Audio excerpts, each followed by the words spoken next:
ప్రభునందు ప్రియ దేవుని పిల్లలకు మన ప్రభు అయిన యేసుక్రీస్తు వారి యొక్క నామములో ఈ ఉదయకాలం మీ అందరికీ వందనాలు తెలియజేస్తున్నాము. ప్రియమైన దేవుని బిడ్డలారా, అనుదినము దేవుని వాగ్దానము చేతగా మీరు తృప్తిపరచబడుచున్నారని మేము నమ్ముచూ ఉన్నాం.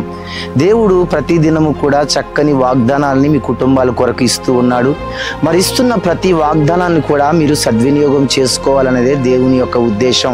ఎవరైతే నా మాట విని దాని యందు దృష్టి ఉంచుతారో వాని యందు నేను దృష్టి ఉంచుతానని దేవుని వాక్యం సెలవిస్తూ ఉన్నది కనుక మీరు వింటున్న ప్రతి మాటను, మీరు ధ్యానిస్తున్న ప్రతి మాటను కూడా వాక్యానుసారంగా మీరు జీవించగలిగితే దేవుని కృప ఆశీర్వాదాలు మీకు కలుగుతాయన్నదే దేవుని యొక్క వాక్యము.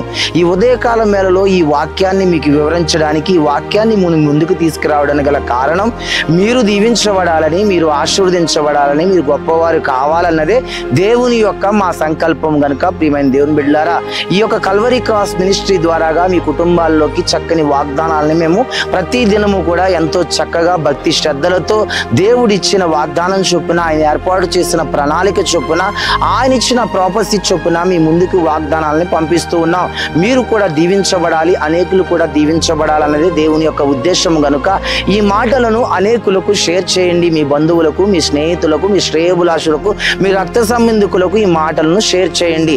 దీని ద్వారాగా వారి కుటుంబాలు దీవించబడతాయి, దీని ద్వారాగా వారి కుటుంబాలు స్వస్థపరచబడతాయి, దీని ద్వారాగా వారి కుటుంబాలు కట్టబడతాయి. అనేకమైన బంధకాల నుంచి, అనేకమైన రోగాల నుంచి, అనేక సమస్యల నుంచి అనేకులు విడిపించబడటం వరకే యేసుక్రీస్తు ప్రభువారు 2022 సంవత్సరాల క్రితం మన మధ్యలోకి వచ్చినాడు. ఆయన ఉద్దేశము, ఆయన ప్రణాళిక సర్వలోకానికి, సర్వ సృష్టికి సువార్తను ప్రకటించడం గనుక ఈ ఉదయకాలం ఈ మాటల ద్వారాగా సువార్త వెళ్ళాలన్నదే మా ప్రయాస గనుక ఈ మాటలను అనేకులకు షేర్ చేయండి. రండి, ఈ ఉదయకాలం వేళలో దేవుడిస్తున్న మాటను చదువుకుందాం. మత్తయి సువార్త 8వ అధ్యాయము 13వ వచనాన్ని చదువుకుందాం. నీవు విశ్వసించిన ప్రకారము నీకు అవునుగాక అని ఉదయకాలం వేళలో దేవుడు మనతో చెబుతూ ఉన్నాడు. నీవు విశ్వసించిన ప్రకారమే నీకు అవునుగాక అని దేవుడు మాట్లాడుతున్నాడు. ఈ మాటను యేసుక్రీస్తు ప్రభువారు శతాధిపతితో మాట్లాడినప్పుడు అతడి విశ్వాసమును బట్టి అతడి యొక్క అధికారి స్వస్థత నొందినట్లుగా లేఖనాలు చెప్పబడుతున్నాయి. ఒక విశ్వాసం అనేది క్రైస్తవులకి ఒక విలువైన వరము. ఆ విశ్వాసములో నువ్వు ఉండగలిగితే, నీవు విశ్వసించిన ప్రకారమే నువ్వేదైతే విశ్వసిస్తావో దానిని దేవుడు నీ పక్షమున చేస్తాడని ఆయన ఆశపడుతూ ఉన్నాడు. ఇదిగో ఈ ఉదయకాలం వేళలో ఎటువంటి సమస్య చేత నువ్వు బాధపడుతున్నావో ఆ సమస్య విడుదల కలుగుతుందని నువ్వు విశ్వసించినట్లయితే నీ దేవుడైన యెహోవా దానిని విడుదల కలగజేస్తాడు. రోగము చేత నువ్వు బాధపడుతున్నట్లయితే యేసు నన్ను స్వస్థపరుస్తాడు అని నువ్వు నమ్మగలిగితే, నువ్వు నమ్మిన ఎడల దేవుని మహిమను చూస్తావు.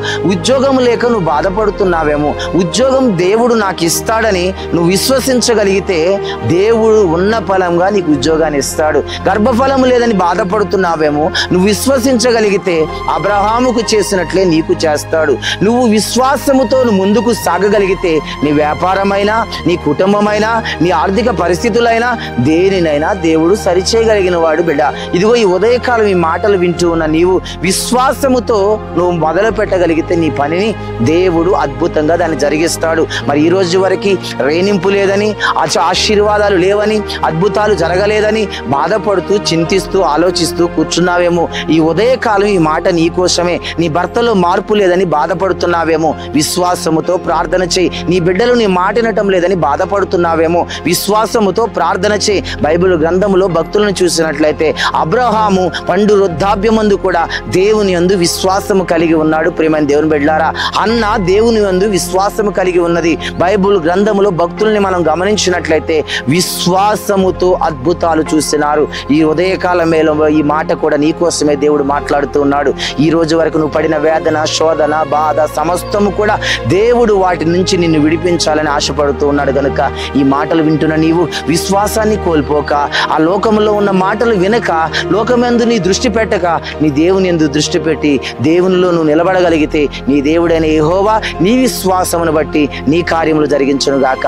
ప్రార్థన తెలియజేసుకుందాం. కళ్ళు మూసుకుందాం. మహాపరిశుద్ధమైన తండ్రి, ప్రేమ కలిగిన వాడా, నీకు వందనాలు ప్రభువా. ఇదిగో నీ విశ్వసించిన ప్రకారమే నీకు అవునుగాక అని మీరు చెప్పారయ్యా. అదిగో శతాధిపతి నాయన యేసు ప్రభు దగ్గరకు వచ్చి, అయ్యా మా దాసుడు, మా యొక్క అధికారి నాయన బలహీనంగా ఉన్నాడు, బాధలో ఉన్నాడు, నువ్వు వచ్చి ఒక్కసారి ప్రార్థన చేస్తే, నా దాసు నీ మాట సెలవిస్తే, నువ్వు వచ్చి ప్రార్థన చేస్తే నా దాసుడు బతుకుతాడని చెప్పినప్పుడు, ఇదిగో యేసు ప్రభు వారు నీకెంత విశ్వాసం ఉందో నేను చూసి ఉన్నాను. నీ విశ్వాసమును బట్టే నీ అద్భుతం జరుగునని ఆయన మాట సెలవుగా అతడు స్వస్థత నొందాడయ్యా. ఇదిగో ఈ ఉదయకాల మేల్లో ఎంతో మంది నాయన ఎన్నో బలహీనతలు నాయన, ఎన్నో రోగములు తండ్రి, ఎన్నో ఆర్థికాలు నాయన, ఎంతో నాయన నిత్యము తండ్రి మానసికంగా బాధపడుతున్నారు, కుమిలిపోతున్నారయ్యా, సమాధానం లేక బాధపడుతున్నారయ్యా. ఇదిగో నాయన బిడ్డలందరూ నాయన ఎంతమంది నీ వైపు విశ్వాసంతో ఈ ప్రార్థనలో చేతులెత్తారు నాయన, విశ్వాసంతో నేను స్తుతిస్తున్నారు ప్రభువా. వారి కుటుంబాలు విజయమును కలగజేసి వారు అనుకున్నట్టే జరిగించమని నాయన ఈరోజు పెళ్లి రోజు పుట్టిన జరుపుకున్న ప్రతి కుటుంబ సభ్యులకు కూడా మీ దీవెనలు నిండుగా కలగచేయమని